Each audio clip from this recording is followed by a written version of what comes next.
Hey guys, welcome back to my channel. Quick tutorial here, just kind of show you how I'm making this address sign. I'm doing some scroll sawing today out of 1/2 inch birch. I'm sorry, this is not birch. I usually use birch plywood. This is just 1/2 inch standard plywood. It's actually cheaper at Home Depot and it actually cuts better than birch. There's less voids, so I think it actually works a lot better. And in some instances, it actually appears smoother right as it comes from the factory. So I put some painter's tape on to do my lettering, my stencils. As you can see, the numbers are all cut out. I trim them. I just print them out on Word. Sometimes you can use Excel. I just use Word for just standard numbers to how I need it to fit this board. And then I just cut them as is. And then as you can see how I did this address sign, I just took the 1/2 inch plywood.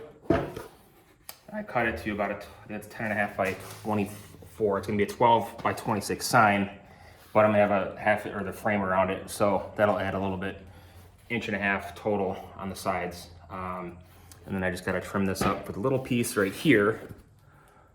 I just glued that in there and just did the pattern like so. Just use 1x2s and just laid them out over the whole thing. And then I turned it over and I cut right along the edges here with the scroll saw, just to get a pretty close cut. And then I took that, my rough cuts, and then I just used the table saw to trim off 1/8 of an inch on each side. So it'd be really flush and smooth. And then I'll put my frame around it for the address sign. So 1x2s is pretty cheap to do. These are really simple orders and they're fun to do. They look good too. So a lot of different patterns you can do with these. And then I'm gonna glue this down with some heavy duty adhesive. Typically like E6000. Sometimes construction adhesive works as well, but that takes a lot longer to dry and cure, and it's a little bit messier. And then of course it's gonna be an outdoor sign. So I'm gonna spray this heavily with some weather sealer to withhold some of those elements. So that's pretty much what I use. So I got my spray adhesive. I use the Krylon or the Scotch brand. Either or works pretty good. You don't need a whole lot. You just put the tape down on the wood. Usually if you get the wider tape, it works better because it covers more area and it's less passes, but you know, whatever works best for you. Just standard painter's tape. You don't need to make anything fancy. And then I'll just cut out the size. So if I'm doing this next one here, number 3, just a little bit, you don't need a ton, just enough to get it on there because that stuff does get pricey. And then I'll stick it on here wherever I want to cover that tape. That way, after I cut it, I can just peel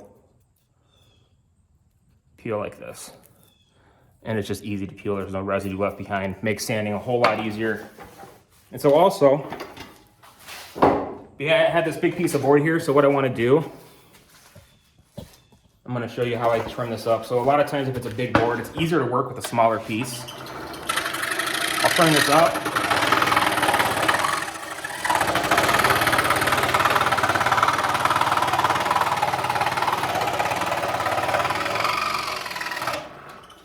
Okay, and I have a smaller piece to work with, so it's easier to maneuver on the table and you can get more accurate cuts with this. So that's how I do it. And then you'll see the finished product later on. Thanks guys.